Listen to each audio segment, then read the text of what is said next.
Hey guys, just a quick word. YouTube has demonetized us once again, so if you want to support No Jumper and what we do over here on this YouTube channel, there are 3 easy ways. First off, the free options. That would be liking, commenting, subscribing, or just telling a friend. Or you could head on over to nojumper.com and buy a shirt like the one I'm wearing right now, or one of the products featured right here. The third way, and one of the best ways to support this channel, is to actually hit up one of our live streams and have us play your music. We charge $100 per song, but it gives you a really good way to get feedback on your content.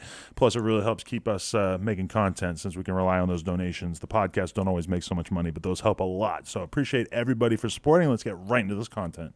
Let's talk a little bit about your upbringing, because I feel like at least part of why people are so fascinated by you is because they see the enormity of Rap-A-Lot and everything that your father accomplished and shit, and people probably are just so fascinated by the idea of growing up in that environment. So talk to me a little bit about that.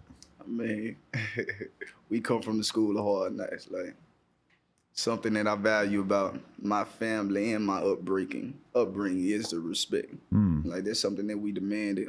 It's something that we live and die by. So I can't compare my upbringing to others because I come from a different type of cloth. You know what I'm saying? Like, our structure, our values, our order are different than this new generation of stuff that's going on. We come up under the old law. So, I mean, it's just that. Right. Man. But so as a kid, take me through, like, when did you sort of realize what you had been born into in terms of just being part of something so respected and something that was like so out in front of people's minds and that people like held at with such a revered look? Like, when did you really start to realize the enormity of that? I mean, it's like when you are accustomed to certain things, you don't pay attention to things or look at things from the perspective that everybody else look at them from.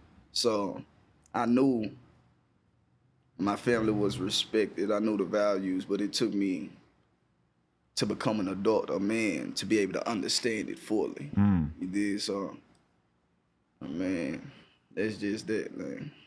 Yeah, I mean, you were surrounded by a lot of legendary hip hop from day one. And did it take you a period of time to sort of realize that? I mean, like I said, when I got older, like I remember being in the studio with Dr. Dre, and Pac and everybody, but I didn't value that at that time because my mind state wasn't there. I just was regular a kid. shit. You don't know. Yeah, it was just something I was accustomed to already. It'd be like me seeing Dr. Dre on TV, but you were just in the studio on some regular shit. Yeah, I was accustomed to it already. So this is what I thought was ordinary. But as I got older, I realized, okay, hold on, this is a different type of movement. I got to understanding things and looking at things from a different perspective than I was accustomed to, and making sure that I value what need to be valued so that we can keep our legacy going in the manner that it needs to be. Right. But I mean, do you feel like you've always been you've always had a different sense of like wanting to prove yourself? Because most people are really not coming from anything. You're coming from a lot, and you probably have known that for a long time. Do you think that instilled a spirit in you that was like, I gotta really prove myself because I got a lot to live up to? Yeah, without a doubt. Without a doubt. And it's not necessarily proving yourself, because it's no competition when it comes to family. So it's not necessarily proving yourself. It's just making yourself an asset and bringing something to the table to where we all can eat off of. You know what I'm saying? I don't want to use the proving yourself word because what's understood ain't got to be explained. We know who we are. We know we men. You know what I'm saying? So it wasn't a situation where I wanted to prove myself, but I wanted to prove my value. I wanted to bring something to the table to help the family be bigger and better than what it is. Yeah, definitely. What kind of, actually also introduce us to your friend real quick first. I'm gonna let him introduce himself. Shit, Jay the Great, straight out of Houston, Yeah. Southwest side. We different sides of town, but respect, man, go a long way. Definitely. You know what I mean? So that's what really, brought us together with this journey. You know what I'm saying? I'm just grateful to be here on some real nigga shit. Right. You know what I'm saying? Like, super grateful. In what capacity do you guys work together? Man, he's an artist. Right. One of the hottest artists coming out the city. Man, everybody gonna hear about him real soon. Yeah, we doing business together. Definitely. Yeah, you know, we had to make a legendary approach. His first interview, so I had to pull up too. You feel me? Yeah. Yeah, I appreciate it. Yeah, they'll pay attention a little more now. Yeah, I mean, you guys both got something in common. You got an enormous amount of jewelry around both of your necks. So Damn right. It's light drip today. it's light today. It's light. Nah, for real. Hey man, it ain't nothing lighter than an old tie-dye t-shirt. Hey, go with your wiggle. You got to do what you know. Yeah, go with your wiggle. Oh man, that's funny. So, but in terms of how would you describe what you're doing for him, though? You describe yourself as a manager? Nah, I ain't been in the business. We used to own this shit. Mm. You know what I'm saying? But at the same time, you know, we working together. Let them know what you got going on there. Yeah, man. So basically, you know what I'm saying? Like I said, respect go a long way. You know what I mean? We just doing shit different. You know what I'm saying? You want different results, you gotta do shit different, you know what I'm saying? Mm-hmm. That's why I use the word grateful. You know what I'm saying? Because he actually had somewhere to be, you know what I'm saying, today. You know what I mean? So for him to be here, this was his choice, you know what I'm saying? So he had somewhere to be, like, for real, for real. Uh-huh. You know what I'm saying? So that's what I mean by respect. You know, we kind of been rocking out for a minute, like a minute. We ain't really exchanged words over the years, but it was kind of, I see what's going on. It was, like I said, a mutual respect, you know what I'm saying, from him and from me, you know what I'm saying? And we're here today, you know what I'm saying? Shit's just beautiful. Definitely. It's beautiful, so. Yeah, when you say there's somewhere to be, spoiler, that I don't think you're making your 5:30 flight. It's over with. It ain't happening. Well, what are you out here for otherwise? Because you got in last night. I'm looking at your Instagram story. It looks like you got in about 8 o'clock last night. Time we got here last That was a night. plan. Yeah, That was a short trip. Yeah. I just came out here for you. Oh, for real? Yeah, that's it. Did you bring the chef with you, or did you find the chef out here? Nah, that's one of my chefs that live in LA. Okay. Yeah, Black Youngster turned me on to her, and we've been rocking ever since. Like, she one of the hottest chefs. Shy chef down in Hollywood. You get what I'm saying? For real. Yeah, if y'all want some good food, holler at her. Steak, shrimp. Yeah, Danny, you owe me about 3 free meals for this shout out too. Just know that. I've never seen know anybody that. in your position show so much love to a chef in my life. Hey, man. I was impressed. It's just genuine people. They ain't even about the cooking. It's Right. about the person behind the cooking. That's the move.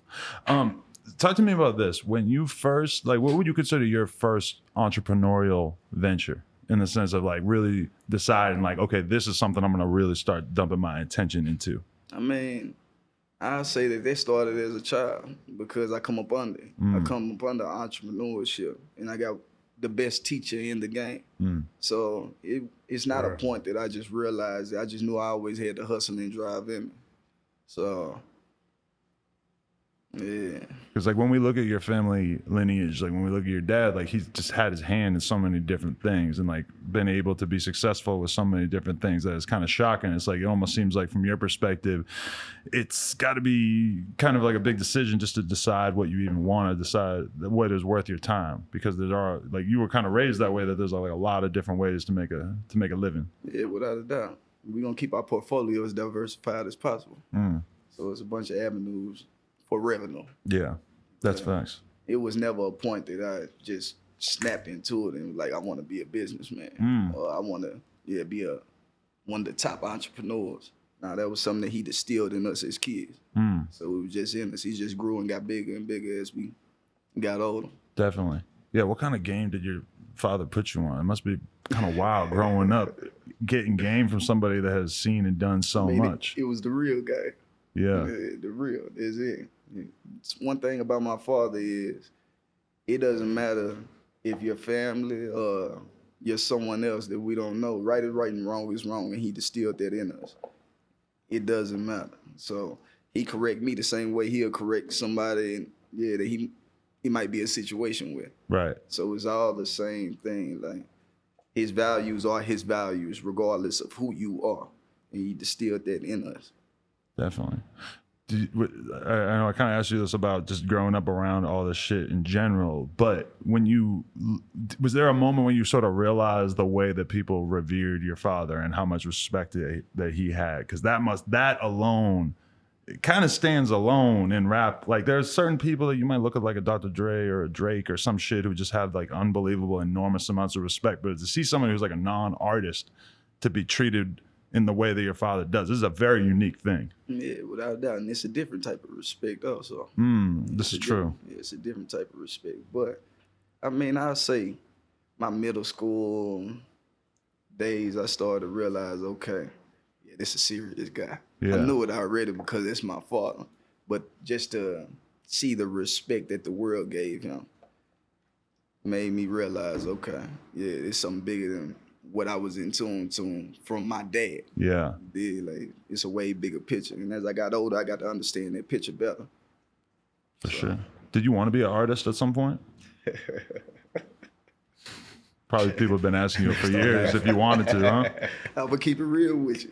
When I was in middle school, I thought about this shit. But then I realized that God didn't bless me with those gifts. You don't think? Yeah, he blessed me with the entrepreneurial gifts. Right. Yeah, so. But there's a lot of legendary rappers who, if you were to really look at their music, you'd be like, man, I don't know if this dude really a rapper, but he's popping.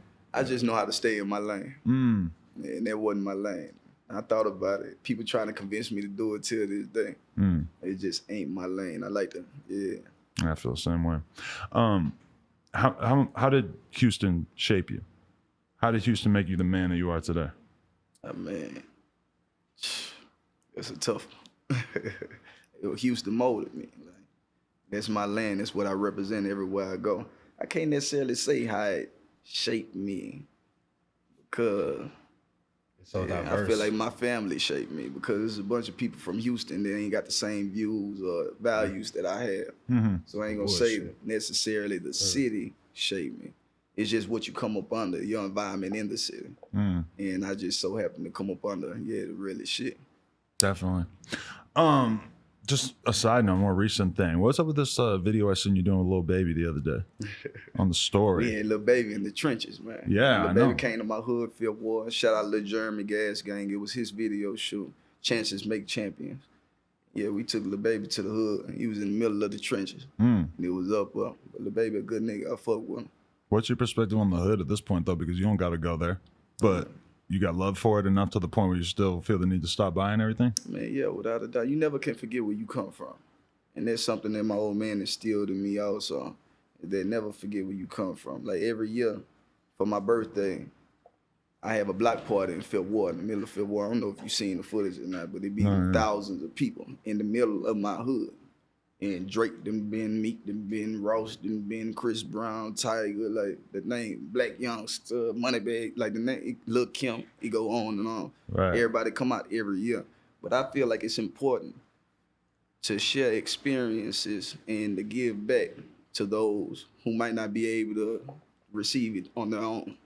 So what I do every year in Fifth Ward, on Liberty Road, you know what I'm saying? What I do every year is I bring artists to the hood for everybody in the hood to be able to see the people that they ain't accustomed to seeing. You ain't got to pay nothing. All you got to do is show up. Free food, free liquor, free toys, everything on me. Right. You know what I'm saying? I just feel like I need to share my blessings with them also. Definitely. So you never can forget where you come from. No, that's respectable for sure. And there's a difference between changing your environment. Like, I understand when people say, okay, we don't need to be accustomed to doing what we're accustomed to doing, or be in the spots that we used to be because we're growing and we're elevating. But at the same time, never lose sight of where you came from. Right. Yeah, that's important. When you look at, it's kind of been discussed a lot at this point, but when you look at like that Nipsey situation, it's kind of sparked this whole big conversation about once you become famous, rich, etc., what do you do with yourself? Like, is it safe to even continue to be around people that maybe don't have anything, that maybe are going to be irrational and erratic and act on their impulses when they are looking at what you've managed to accomplish with yourself? Is that something you think about? I mean, it's something I think about, but at the same time, it's like, no situation is gonna stop me from doing what I want to do. If I want to be here, I'm gonna be there. I'm just gonna make sure that I cross my T's and dot my I's. So it's not no situation nobody could put me in or if somebody tell me, hey, Junior, don't go here, don't do this. Nah, it's just about tightening up. You just gotta make sure that you're ready for whatever may present itself. You know what I'm saying? And that's something that we do. We always ready for whatever may present itself. So we're not scared to go nowhere. We're not gonna let nobody tell us that we can't do nothing. We just gonna make sure that we have our T's crossed and our I's dotted. That's it.